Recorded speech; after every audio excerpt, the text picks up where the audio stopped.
네, 이번에는 똑똑하게 돈 버는 시간 재테크 타임입니다. 초저금리 시대에 마땅한 투자처가 없어 고민인 분들 많으실 텐데요. 안정적인 수익을 찾아 투자자들이 분양시장에 눈길을 돌리고 있다고 합니다. 네, 오늘 재테크 타임에서는 뜨거워진 분양시장 열기와 더불어 투자 시 유의점 알아봅니다. 함영진 부동산 124 리서치 센터장 나와주셨습니다. 안녕하세요. 예, 안녕하세요. 네. 자, 센터장님, 먼저 분양시장에 사람들이 얼마나 몰리고 있나요, 지금?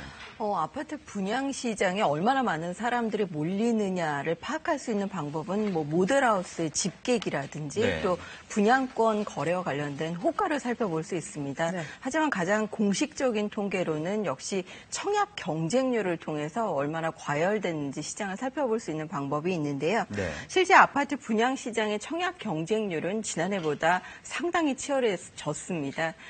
지난해 평균 11.5대 1의 청약 경쟁률의 기록은 올해 7월 현재 13.4대 1로 높아졌고요.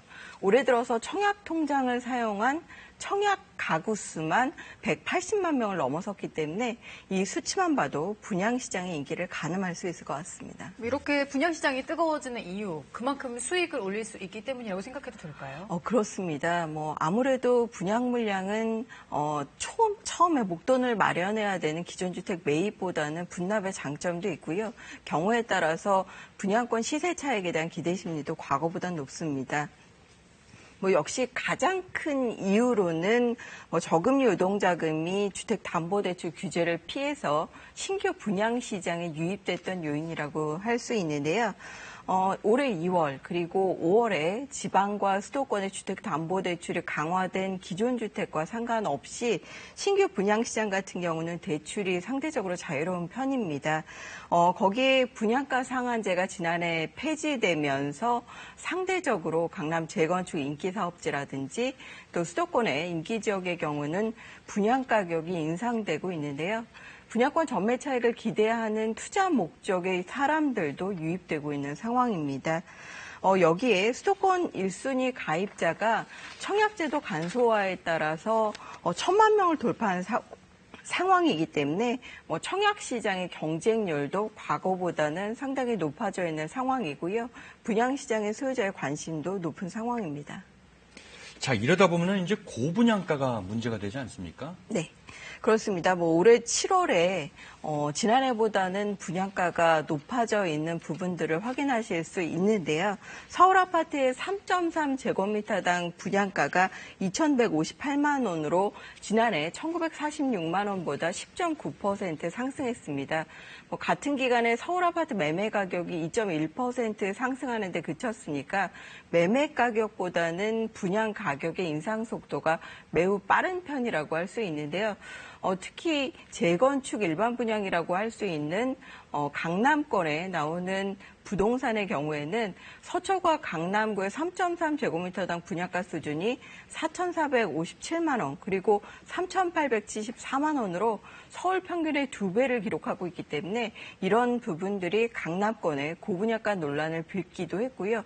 정부 정책이 강화되기도 했었습니다. 네, 그렇다면 이렇게 분양시장에 투자할 때 유의할 점은 어떤 게 있을까요? 당분간 분양시장의 청약 선호라든지 또 수요자의 관심은 조금 더 이어질 것이라고 생각이 됩니다. 또 가을에 분양 성수기에 상당한 많은 물량들이 공급될 것으로 예상되고 있기 때문인데요. 하지만 최근에는 분양시장의 청약 성적에 부정적인 흐름들이 나타나고 있습니다. 청약 경쟁과 초기 계약률 그리고 분양권 거래가 지방 일부 지역을 중심으로 지표가 떨어지고 있는 부분들이 나타나고 있는데요. 여기에 가계부채가 급증하고 또 전매 차익에 대한 시장 때문에 분양시장이 혼탁해지고 있기 때문에 정부가 중도금 대출 규제에 나서고 있다는 것들도 문제입니다.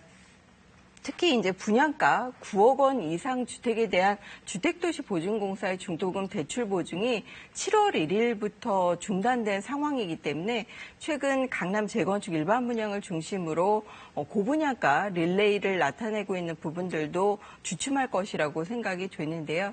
여기에 분양시장의 과열 때문에 집단대출의 가계부채의 새로운 뇌관으로 작용할 시에 분양권 거래 시장이 급격하게 혼탁해질 수도 있기 때문에 정부가 시장을 모니터링하고 있다는 부분도 살펴보실 필요가 있겠습니다.